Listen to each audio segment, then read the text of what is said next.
আজি আমি ইয়াত সকলো একত্ৰিত হৈছোঁ, সকলো গম পাইছে আৰু ইতিমধ্যে এই অনুষ্ঠানটো আমাৰ হৈ গ'ল। আমাৰ হাৰ্টথ্ৰব জুবিন গাৰ্গ ইতিমধ্যে ছিংগাপুৰত স্কুবা ডাইভিং কৰিবলৈ যোৱা সাগৰত পৰাৰ পিছত তেওঁ ছিংগাপুৰ চিকিৎসালয়ত তেওঁৰ মৃত্যু হয়। আৰু জুবিন গাৰ্গ এজন এনেকুৱা মানুহ আছিল যে অসম তথা ভাৰতবৰ্ষৰ বিশ্বৰ বিৰাট এটা সম্পদ আছিল আৰু এই সম্পদটো যোৱাকালি আমি হেৰাইছোঁ। তাৰ কাৰণে সকলো অসমবাসীৰ লগতে বৰপেটা অঞ্চলৰ আমাৰ জ্যোতিগাঁও ভেড়াগাঁও বিশ্বৰ লগতে সকলো মানুহ স্তব্ধ। তেওঁৰ পৰিয়াললৈ মই প্ৰথমতে সমবেদনা জ্ঞাপন কৰিছোঁ আৰু জুবিন গাৰ্গ যাতে স্বৰ্গত স্থান পায় তাৰ কাৰণে মই ভগৱান বা আল্লাহৰ ওচৰত প্ৰাৰ্থনা জনাইছোঁ। জুবিন গাৰ্গে তেওঁ এজন এনেকুৱা লোক আছিল, তেওঁ কোনো ৰাজনৈতিক লোক নাছিল, তেওঁ সদায় ৰাজনৈতিক আছিল। বিভিন্ন ক্ষেত্ৰত সকলো ক্ষেত্ৰতেই তেওঁ কৈছিল যে মই ৰাজনীতি নকৰোঁ, মই ৰাজনীতিৰ লগত জড়িত নাথাকোঁ। বিভিন্ন অনুষ্ঠানত আমি টিভিত তেওঁক দেখা পাইছিলোঁ। তেওঁ কৈছিল যে মোৰ কোনো জাতি নাই, মোৰ কোনো ভাষা নাই, মোৰ কোনো ভগৱান নাই, মই জুবিন গাৰ্গ এজন কাঞ্চনজংঘা। এই ধৰণেকৈ সকলো জাতি জনগোষ্ঠীক লগত লৈ যাতে আমাৰ এই অসমখন আগবাঢ়ি যাব পাৰে, অসমৰ উন্নয়ন হ'ব পাৰে আৰু অসমৰ যাতে উন্নয়নৰ ক্ষেত্ৰত মিলা প্ৰীতিৰ ক্ষেত্ৰত তেওঁ বিভিন্ন ধৰণৰ গীত গাইছিল। আমি জনামতে তেওঁ ৩৮,০০০ গান গাইছে আৰু ৪০টা ভাষাত তেওঁ গান গাইছিল জুবিন গাৰ্গ। আৰু সেই জুবিন গাৰ্গক আমি চিৰদিনৰ বাবে হেৰুৱাইছোঁ। জুবিন গাৰ্গ যাতে স্বৰ্গত স্থান পায় আৰু পৰিয়ালে যাতে তেওঁক তেওঁৰ মৃত্যুটো যাতে সহ্য কৰি ল'ব পাৰে, আল্লাহ বা ভগৱানে তাৰ কাৰণে তেওঁক যাতে ভৰসা দিয়ে, এই আশা ৰাখি মোৰ চমু বক্তব্য ইয়াতে সামৰিছোঁ। এজন ব্যক্তি, যি ব্যক্তি হ'ল আমাৰ সকলোৰে মৰমৰ জুবিন গাৰ্গ। আজি তেখেত য'তে আছে সুখত থাকক, শান্তিত থাকক, এই কামনা আমি ব্ৰিজ অফ ডেভেলপমেণ্ট NGOৰ পৰা আমি কামনা কৰিছোঁ। আমি ইয়াতে আমন্ত্ৰণ কৰি মাতি আনিছোঁ বৰপেটাৰ মুছলিম বট্টিৰ বিশিষ্ট সমাজকৰ্মী ৰিংকু আহমেদ, বৰপেটাৰ ফেচবুক ফৰামৰ অন্যতম ব্যক্তি ত্ৰিদীপ পাঠক আদি কৰি সকলোৱে আমাৰ ইয়াতে উপস্থিত আছে। আমাৰ বৰপেটাৰ সকলোৰে পৰিচিত কামদেৱ দাস আমাৰ ইয়াতে আহিছে, তেওঁলোকে আমাৰ আমন্ত্ৰণত আহিছে। তেওঁলোককে আচলতে আমাৰ জুবিন গাৰ্গ সম্পৰ্কে দুই এষাৰ কোৱাৰ কাৰণে অনুৰোধ জনাম। জুবিন দা যে প্ৰতিজন ব্যক্তিৰ হৃদয়ত, ইয়াত কোনো হিন্দু মুছলিম সৰু ডাঙৰ বুলি কথা নাই। জুবিন দাই জুবিন দাক মই নিচেই ওচৰৰ পৰা পাইছিলোঁ 1993 চনত পোন প্ৰথমবাৰৰ বাবে। তেতিয়া মাধৱ চৌধুৰী মহাবিদ্যালয়ত তেওঁক প্ৰথমে আমি সাংস্কৃতিক অনুষ্ঠানত নিমন্ত্ৰণ জনাইছিলোঁ। তাৰপিছত এক দীঘলীয়া পৰিক্ৰমা মোৰ লগত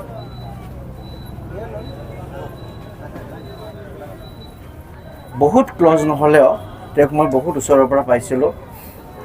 বৰপেটা চাউল খোৱা মহোৎসৱত তেখেতক আমন্ত্ৰণ কৰিছিলোঁ। মই ভাবোঁ বিনা পাৰিশ্ৰমিক লোৱা কৰি এখন যদি অনুষ্ঠান কৰিছে, মোৰ মনৰ কথা বাকী নাজানো, তেখেতে বিনা পাৰিশ্ৰমিক লৈ বৰপেটা চাউল খোৱা মহোৎসৱত তেওঁ অনুষ্ঠান পৰিৱেশন কৰিছে। মাত্ৰ তেওঁলোকৰ যিখিনি বাদ্যযন্ত্ৰী আছিল, যাতায়াত ব্যৱস্থাৰ বাহিৰে তেওঁক জোৰ জবৰদস্তি মই ট্ৰাষ্টৰ নামত তেওঁক যদি ফাণ্ড দিছিলোঁ, তেওঁ গ্ৰহণ নকৰিলে, কিন্তু পিছত আমি গৈ তেওঁক দিয়াৰ ব্যৱস্থা কৰিছিলোঁ। জুবিন দাৰ মৃত্যু অসহনীয়। যোৱাকালি আবেলিৰ পৰা এতিয়ালৈকে যদি আপোনালোকে বিশ্বাস কৰে, মই অনাহৰাই আছোঁ। মই কিন্তু খোৱা নাই আৰু কালি মই ডিক্লেয়াৰ দিছোঁ, শুক্ৰবাৰৰ দিনটোত মই জীয়াই থকালৈকে মই কেতিয়াও আহাৰ গ্ৰহণ নকৰোঁ। সেই তেতিয়াৰ পৰা আবেলিৰ পৰা এতিয়ালৈকে মই তিলকে মই নিজকে চম্ভালিব পৰা নাই। যদি অট্টত ঘূৰি আছোঁ, গোটেই ৰাতি এটা ছেকেণ্ড এটা মিনিটো মই চকু মোজা নাই। ৰাতিপুৱাই ভাল লগা নাই, গা পা ধুই আহিছোঁ।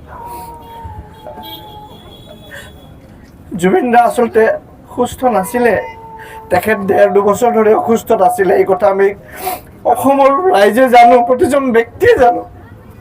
কিন্তু কিয় জুবিন দাক ছিংগাপুৰত লৈ যাব লগা হ'ল? নৰ্থ ইষ্ট ফেষ্টিভেল ছিংগাপুৰত কিয় অনুষ্ঠিত কৰিব লগা হ'ল? কোন বেপাৰীয়ে লৈ গ'ল? ইয়াৰ কিন্তু জবাব আমি অসমৰ ৰাইজে বিচাৰিছোঁ, অসমৰ জনসাধাৰণে বিচাৰিছোঁ। ইয়াৰ জবাব মাননীয় মুখ্যমন্ত্ৰী মহোদয়ক অনুৰোধ জনাইছোঁ। আপোনাৰ লগত মহন্ত যিমানেই ভাল নহওক, কিন্তু ইয়াৰ বিচাৰ আমাক লাগিব। প্ৰতিজন জনতা আজি যোৱাকালিৰ পৰা গুৱাহাটীত লোকাৰণ্য অৱস্থাত হৈ আছে। কোন মুহূৰ্তত জুবিন দা আহি পালে? আৰু 50ৰ ঊৰ্ধত মই যিখিনি জানো, 50ৰ ঊৰ্ধত কোনো ব্যক্তিক ৰাইডিং কৰিব নিদিয়ে, পানীত সাঁতুৰিব নিদিয়ে, পানীৰ তলত যাব নিদিয়ে। যিবিলাক নিয়ম আছে এইবিলাক কিছু হ'লেও মেডিকেল লাইনৰ কিছু হ'লেও জ্ঞান ঘূৰি ফুৰি আমি পাইছোঁ, শুনিছোঁ। আৰু জুবিন দাৰ কাৰ্ডিঅ' প্ৰব্লেম আছিলে, এই কথাটো আমি সকলোৱে জানো। আজি 1.5-2 বছৰ ধৰি তেওঁ অসুস্থতাত ভুগি আছিল। তেনেস্থলত বেপাৰ কৰাৰ মানসেৰে 2-3জন ব্যক্তি জুবিন দাক নি পেলাই আমাৰ মাজৰ পৰা লৈ গ'ল। এই কথা কিন্তু আমি প্ৰতিজন ব্যক্তি সহ্য কৰিব পৰা নাই আৰু ভৱিষ্যতেও নোৱাৰোঁ। এতিয়া সাংস্কৃতিক জগতখন শূন্য হৈ পৰিছে জুবিন দা অবিহনে। যদি বিভিন্ন সাংস্কৃতিক জগতত শিল্পীসকল আছে, কিন্তু জুবিন দা অবিহনে কিন্তু সাংস্কৃতিক মঞ্চ শূন্য। মই কি ভাষাৰে গৰিমাবুক সান্তনা দিম, কি ভাষাৰে তেওঁক শ্ৰদ্ধাঞ্জলি জনাম? মোৰ মনত এতিয়ালৈকে অহা নাই যে জুবিন দা আজি আমাৰ মাজত নাই। আৰু মোৰ নিচিনা প্ৰতিজন ব্যক্তিৰ বেছি সংখ্যক লোকৰে মনত যেতিয়ালৈকে জুবিন দাক স্বচক্ষুৰে নেদেখিব, মানুহে কিন্তু মানি ল'ব পৰা নাই। আৰু ছিংগাপুৰৰ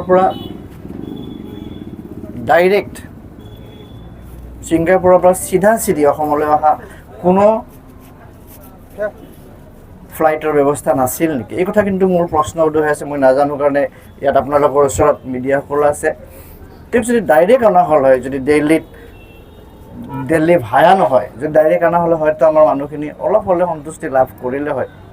আজি জুবিন দা আমাৰ মাজত নাই, এই কথাটো আমি কিন্তু মানি ল'ব পৰা নাই। জুবিন দা যে ভগৱানে লৈ গৈছে, জুবিন দাৰ ক্ষেত্ৰত নিশ্চয় কিবা এটা হৈছে। জুবিন দাক নিশ্চয় কিবা এটা কাৰণত লৈ গৈছিল, নিশ্চয় কিবা এটা তাত ৰহস্য সোমাই আছে। এই কথাটো কিন্তু প্ৰতি মুহূৰ্তত ভাবি আছোঁ, প্ৰতি মুহূৰ্তত কিন্তু উপলব্ধি কৰি আছোঁ, মানি ল'ব পৰা নাই। কাৰণ জুবিন দা যদি অসুখীয়া হৈ থাকিল হয় বা কোনোবা ব্যক্তি বেমাৰত পৰি থাকে, ভুগি থাকে, এই কথাটো এটা সুকীয়া। কিন্তু একজন সুস্থ ব্যক্তি যি অৱস্থাত দেখিছোঁ আমি, ভিজুৱেলবিলাক মানি ল'ব পৰা নাই। তথাপিও মই জুবিন দাৰ প্ৰতি শত শ্ৰদ্ধাঞ্জলি জনাইছোঁ। আশা ৰাখিছোঁ জুবিন দা আমাৰ প্ৰতিজন জনসাধাৰণৰ, প্ৰতিজন ব্যক্তিৰ হৃদয়ত সদায় জুবিন দা জীয়াই থাকিব আৰু জীয়াই ৰখাৰ কাৰণে আমি চেষ্টা কৰিম। আপোনালোকক মই প্ৰতি বছৰে এনেধৰণে জুবিন দাৰ বা যেতিয়া তেওঁৰ যিকোনো পৰ্ব হওক আপোনালোকে এনেকুৱা কৰিব। জুবিন দাক যাতে মানুহে মনত ৰাখিব। তথাপিও আপোনালোকৰ জৰিয়তে যাতে আৰু যিখিনি আমাৰ স্থানীয় লোক আছে তেওঁলোকেও যাতে জুবিন দাক পাহৰি নাযায়। জুবিন দাৰ গীত আমি সদায় শুনিম। পুনৰবাৰ জুবিন দাক আল্লাহ তালাই যাতে ভাল জেগালৈ যায়। একজন সৎ নিকা আৰু নিষ্ঠাবান ব্যক্তি আছিল, চিধা কথা কোৱা মানুহ আছিল, কাকো তেল মাৰি চলা ব্যক্তি তেওঁ নাছিল। গতিকে তেওঁ ভাল জেগা দিয়ক, তাৰে কামনা কৰিছোঁ। ধন্যবাদ। কালিৰ পৰা শুব পৰা নাই, কি ক'ম কি নক'ম এনে লাগি আছে। লিখিব পৰা নাই একো, না কবিতা না কিবা, একো লিখিব পৰা নাই। জাকিৰ দাই মাতিছে মোক, মই মানে জাকিৰ দাৰ কথা নেপেলাওঁ, কেতিয়া নেপেলাওঁ। মই আহিছোঁ, অনুষ্ঠান এটা শ্ৰদ্ধাঞ্জলি অনুষ্ঠান পাতিছে। জুবিন দাৰ কথা কি ক'ম, সকলোৱে জানে। জুবিনৰ গাত সকলোৰে হৃদয় অনুৰণ হৈ আছে। জুবিন দাই দুখীয়াৰ কথা কৈছিল, গৰীবৰ কথা কৈছিল, সমন্বয়ৰ কথা কৈছিল। তেওঁৰ জাতি ধৰ্ম কোনো নাছিল। তেওঁ কাঞ্চনজংঘা, সেনেকৈ কাঞ্চনজংঘা হৈ পাহাৰত জন্মিছিল, সাগৰৰ তলিত শেষ নিশ্বাস ত্যাগ কৰিছিল। তেওঁ ইচ্ছা শেষ নিশ্বাস ত্যাগ কৰিছিল। আৰু কি ক'ম তেওঁৰ বিষয়ে? সকলোৱে গান, সকলোৰে মুখে মুখে দুখত গান, সুখত গান, আৱেগত গান। তেওঁৰ গান প্ৰতিটো শব্দই আজি গধুৰ গধুৰ হৈছে। তেওঁৰ বিষয়ে আৰু একো নকওঁ। আজি তেওঁৰ প্ৰাৰ্থনা কৰিছোঁ ভগৱানৰ ওচৰত, তেওঁৰ আত্মাই চিৰশান্তি কামনা কৰোঁ। উপস্থিত অসম ৰাজ্যক ভিজন ডেভেলপমেণ্ট ছ'চাইটিৰ ফালৰ পৰা আপোনালোকে এই শ্ৰদ্ধাঞ্জলি অনুষ্ঠানত উপস্থিত হোৱাৰ কাৰণে আটাইকে ধন্যবাদ জনাইছোঁ। জুবিন দা অকল শিল্পীয়ে নাছিল, তেখেত মিউজিক কম্প'জাৰ আছিলে, তেখেত গায়ক আছিলে, তেখেত মিউজিক জগতৰ বহুত অৱদান আছে তেওঁৰ। বৰ বিশেষ একো ক'বলৈ নাযাওঁ।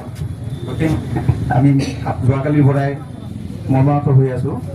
গতিকে এটি গীতৰ কলিৰে আজিৰ এই অনুষ্ঠান মই সামৰিব বিচাৰিছোঁ। মায়াবী ৰাতিৰ বুকু দেখা পালো, তোমাৰ ছবি ধৰা দিলা, গোপনে হিয়াৰ মাজত তুমি যে মোৰ শুকান মন নিয়ৰৰে চেঁচা টোপাল নামি অহা তেজৰে লৈ মোৰ বুকুত ধুমুহাৰ হতে মোৰ বহু যুগৰে নাচো, এন্ধাৰো সঁচা মোৰ বহু যুগৰে নাচো, নিজান গান মোৰ শেষ হ'ব তোমাৰ ছবি। ধন্যবাদ।